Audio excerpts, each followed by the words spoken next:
Ce programme vous est offert par Ilco Cash.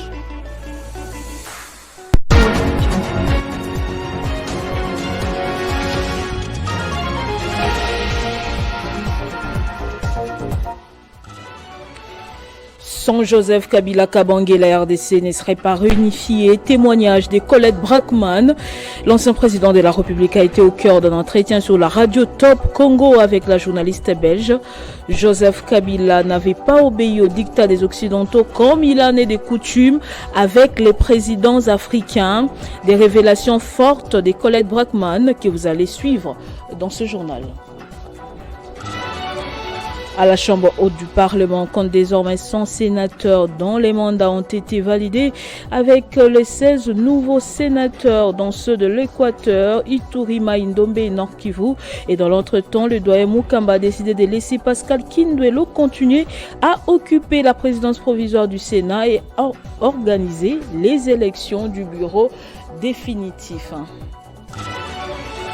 Sport football éliminatoire mondial 2026, les Léopards de la RDC sont relancés hommes après le nul d'un but partout ramené du Sénégal le jeudi dernier. Ce soir au stade des Martyrs, les Congolais se sont imposés devant les Togolais par 1-0. L'unique but a été marqué par Meshak Elia à la 6e minute. Match comptant pour la 4e journée de ces éliminatoires. Nouveau journal sur Télé 50, bienvenue à tous. Le président honoraire de la RDC, Joseph Kabila, a été encensé par la journaliste belge Colette Brackman lors d'une intervention à la radio Top Congo. D'après cette dernière, Joseph Kabila a été l'homme au cœur de la réunification du pays secoué par des tensions énormes, mettant en mal son intégrité territoriale et l'avenir de tout un peuple. On l'écoute dans cet extrait choisi par Christopher Ochokoma. Je ne le connaissais pas, je le connaissais de réputation, c'était le fils. J'étais à l'aéroport au moment où l'avion s'est posé et où j'ai vu un homme jeune serré dans son uniforme avec un visage absolument de pierre qui ne montrait aucun sentiment, qui a traversé. Et on m'a dit c'est le fils, il est revenu du Katanga, enfin qui s'exprimait posément, lentement, en pesant ses mots et qui disait des choses pondérées, intelligentes, qui tenaient compte de la situation, etc.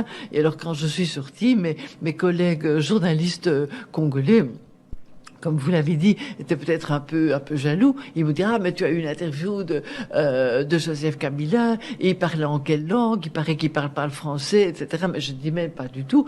Toute l'interview s'est déroulée en français. Et alors j'ai rédigé le texte et après j'ai encore vu des collègues qui disent oui, ce n'est pas vrai. C'est toi qui as rédigé les questions et les réponses. Je dis mais tu rêves ou quoi? Et alors j'ai sorti mon enregistreur où toute l'interview était enregistrée. Il parlait parfaitement le français. C'est un homme intelligent et moi j'étais très fâchée, je m'excuse de nouveau, sur la désinformation, la presse périphérique et tout ça qui dit il est jeune, il parle à peine le français, il joue avec des petites voitures, il passe ses nuits à jouer sur Internet. Et moi je disais mais vous êtes vraiment des cons, je m'excuse mais c'est vous qui êtes à côté de la plaque. Cet homme est intelligent, moi je l'ai interviewé et ce qu'il dit est tout à fait raisonnable et sensé.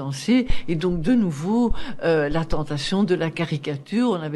On doit toujours, et j'étais furieuse parce que je me dis quand il s'agit d'Africains, celui qu'on ne contrôle pas, on doit le caricaturer. C'était comme ça avec le père, c'était comme ça avec le fils. On ne le contrôle pas, il ne dit pas ce qu'on lui a dit de dire, il dit ce qu'il estime nécessaire de dire. Alors là, il faut en donner une image caricaturale et méprisante. C'est ça le post-colonialisme. Le Sénat a validé les mandats des 16 nouveaux sénateurs, dont ceux de l'Équateur, Ituri, Maïndombe et Nord Kivu, ce qui fait un total de 100 sénateurs avec mandat validé. Mais aussi, la problématique du bureaudage a été résolue. Le doyen Mukamba a utilisé la voie de la sagesse et a décidé de laisser Pascal Kinduelo continuer à occuper la présidence provisoire du Sénat et à organiser les élections du bureau définitif. Le bureau provisoire du Sénat a mis en place la commission spéciale chargée de l'élaboration du règlement intérieur. C'était au cours d'une plénière qui a eu lieu samedi 8 juin 2024. 50 membres au total composent cette commission en raison de 2 délégués par province et 4 pour la ville-province de Kinshasa. Cette commission dispose d'un délai de 6 jours pour élaborer le règlement intérieur. Ensuite, il a été demandé au secrétaire rapporteur Ivan Kazadi Kankonde de procéder à la lecture des noms de tous les délégués qui composent la dite commission. Et Okietu Bofili Jean-Paul. Pour la province du Haut-Katanga, Kalonda Dela Idi Salomon et Kabongo Ineni Dani. Pour la province du Kolomami, Kabamba wa Kumba Isabelle et Ilunga Kitongolwe Alain. Pour la province du Haut-Ouélé, Batumoko Akozunde Jean-Pierre.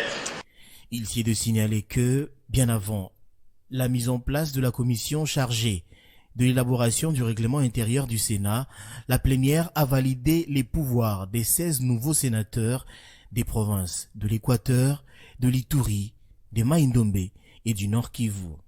Avant de suspendre la séance, l'Assemblée plénière a honoré la présence dans l'hémicycle du nonagénaire Jonas Munkamba, récemment élu sénateur dans la province de l'Équateur. Et puis l'investiture du gouvernement souminois est maintenue pour ce mardi 11 juin. La première ministre a déposé hier samedi le programme de son gouvernement qui couvrira la période de 2024 à 2028. Le dépôt de ce programme d'action balise donc la voie pour l'investiture du nouvel exécutif. La pression populaire est exercée pour que le gouvernement souminois entre en fonction le plus rapidement possible afin de s'occuper des priorités du pays.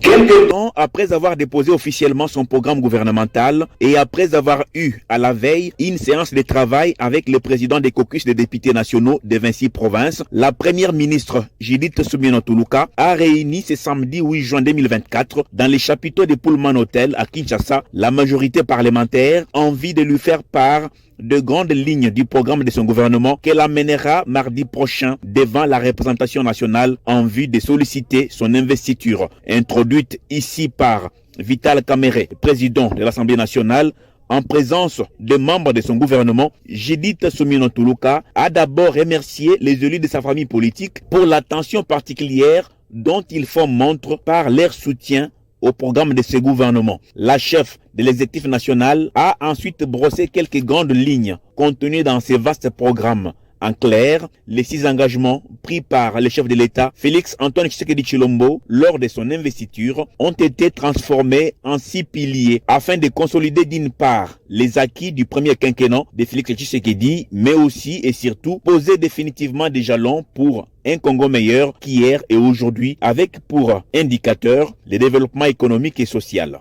Il traduit notre ferme volonté de consolider les acquis du premier mandat de son Excellence Félix Antoine Tshisekedi, président de la République, en vue de parachever l'avènement d'un Congo plus uni, mieux sécurisé, avant-gardiste, à la souveraineté affirmée et plus prospère. Ce programme sera un outil précieux pour orienter toutes les actions, a martelé la chef du gouvernement devant les élus de la majorité qui ont promis de faciliter la tâche à la première ministre pour surtout gagner le temps. Mais nous sommes là. Il n'y aura pas une surprise. D'ailleurs, la première ministre a sollicité notre soutien et nous lui avons témoigné un soutien indéfectible. La plénière de l'investiture du gouvernement souminois interviendra le mardi 11 juin à 13h précises, a déclaré Vital Kamerhe, président de l'Assemblée nationale. Limitation des mandats du gouverneur. Une plainte a été déposée à la Cour constitutionnelle contre Bobo Boloko Bolumbu, gouverneur de la province de l'Équateur, qui est à son 3e mandat. Nelson Lokondo fustige le comportement du gouverneur Bobo Boloko, qui, selon cet élu, compte s'éterniser à la tête de la province.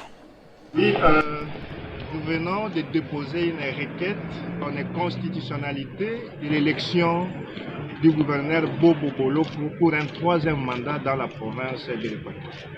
Nous croyons que la question de la limitation des mandats est une question fâcheuse que nous devons prendre avec beaucoup de sérieux en République démocratique du Congo pour ne pas réveiller les chiens qui dorment. nous avons saisi la Cour constitutionnelle en interprétation de l'article 198 qui limite le nombre de mandats du gouverneur de province à 2. Monsieur Bobo vient d'être élu pour un 3e mandat à la tête de notre province. Il nous dit que pour lui, on peut monter au ciel, descendre, il restera gouverneur parce qu'il a l'appui du sénateur Augustin Kabouya. Nous le savons, le CG de l'IDPS est une personnalité influente du régime, mais nous ne croyons pas qu'il va induire les chefs de l'État en erreur pour prendre une 3e ordonnance pour investir M. Bobo. Parce que M. Bobo est bénéficiaire d'une ordonnance d'investiture de l'ancien président Joseph Kabila. Il est bénéficiaire de l'ordonnance du président, son Excellence Félix Tshisekedi de Tshilombo. Et maintenant, on veut soumettre au président de la République à cet exercice. Et puis, à l'occasion de la Journée internationale des archives, célébrée le 9 juin de chaque année par le Conseil international des archives depuis 1948, les experts ont présenté l'importance de l'Institut national des archives du Congo, qui existe depuis plusieurs années en République démocratique du Congo, mais cet organe de l'État est souvent inconnu ou ignoré de la population. Célébré chaque année depuis 1948, la semaine des archives se clôture. C'est dimanche 9 juin 2024. Plusieurs activités y ont été animées. Il s'agit notamment des expositions, de la présentation des documentaires sur les archives du pays et la tenue d'une conférence débat. Sur le plan international, elle est célébrée sous le thème cyberarchives, alors que le thème national est intitulé « Les archives en République démocratique du Congo à l'ère du numérique ». Dans son adresse, le directeur général de l'INACO, le professeur Emeka Songomande, a exprimé sa satisfaction sur la célébration de cette année. Ce thème revêt une importance capitale. Il met en lumière des réalités auxquelles nous devons faire face avec détermination. Nous sommes à une époque charnière où le progrès technologique bouleverse profondément la manière dont nous appréhendons et préservons notre mémoire collective. Pour sa part, le président du conseil d'administration de l'INACO, Richard Kampaï, a remercié les chefs de l'État pour les personnes placées à la tête du conseil d'administration de cette institution. Mon propos, à vous tous, j'exprime une fois de plus mes sentiments en vous adressant toute ma gratitude pour votre participation active à chacun selon son niveau de responsabilité. Pour rappel, la Journée internationale des archives est une journée mondiale établie à l'initiative du Conseil international des archives afin de faire connaître le rôle des archives et valoriser les travaux. Consommer et faire de l'argent en même temps, c'est la philosophie des Longriche International qui a ouvert une nouvelle boutique à Kinshasa. L'entreprise chinoise exploitant le marketing relationnel propose des produits de beauté et de santé de très haute qualité. Le nouveau shop L&D Stocklicht est situé sur l'avenue de l'université en face du complexe scolaire Cardinal Moussingo. Reportage des Gaëtan Kouba-Morandi. Longriche International, réputé pour ses produits de très haute qualité, ouvre enfin une boutique au cœur de la capitale. Nous sommes dans la commune de Kalamou, dans un coin très prisé, l'avenue de l'université, où s'est déroulée l'inauguration du nouveau point de vente en présence d'une importante assistance. Pour les habitants, il s'agira de se procurer des produits reconnus mondialement pour répondre aux problèmes d'hygiène corporelle et de santé. Mais Longriche a une particularité, c'est qu'elle ne fait pas de vous un simple consommateur de produits certifiés, mais également un investisseur grâce au marketing relationnel.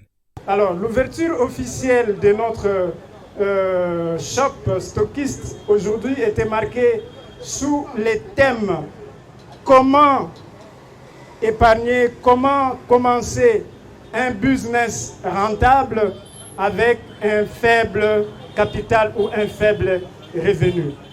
La cérémonie d'inauguration a été marquée par la démonstration des bienfaits de consommer Longriche avant la coupure du ruban symbolique et la présentation des produits. Riche, c'est-à-dire quoi? C'est Shop CD, c'est un membre, un partenaire leader Ludovic qui a mis son argent, qui a investi à l'Enriche. Nous avons des produits de qualité, nous voulons des investisseurs. Leader Ludovic, il a emboîté le pas et nous voulons que tout le monde vienne. Nous avons des produits de qualité qui vous donnent des éléments antioxydants. Nous avons des produits, vous souffrez des maladies, des pathologies chroniques telles que vous savez, les cancers, le diabète, vous avez problème de VIH. Venez ici. Nous avons vraiment des produits de qualité qui sont certifiés à l'international. L'Enriche vous donne la facilité de consommer aussi et gagner.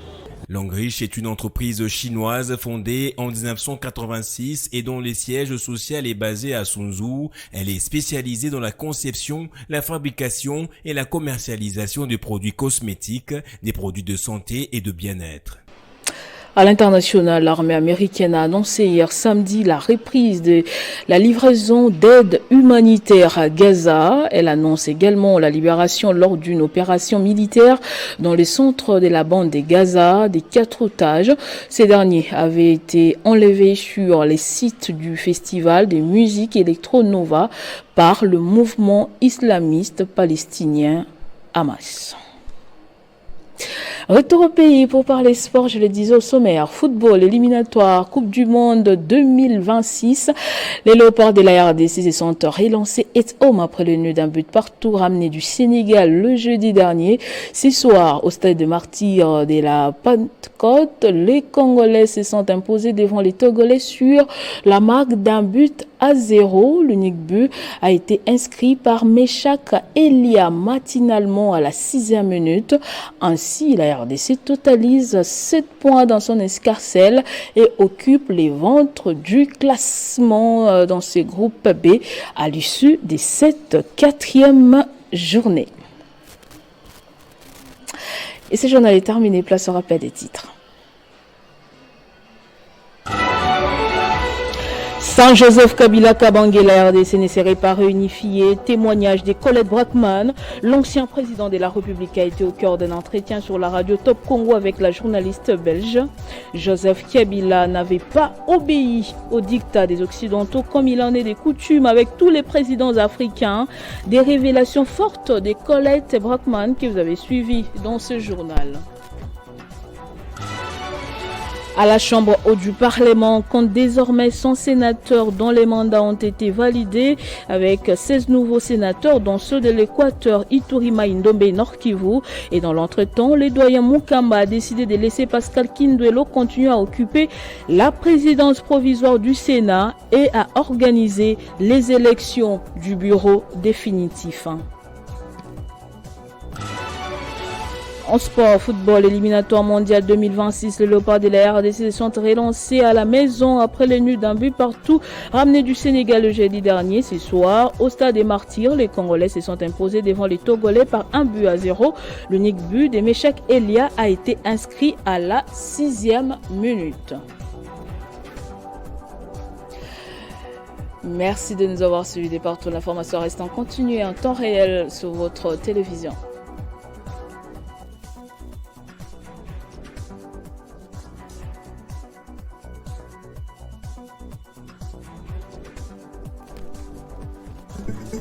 Retrouvez toute l'actualité en continu sur www.tele50.cd. Ce programme vous a été offert par Illico Cash.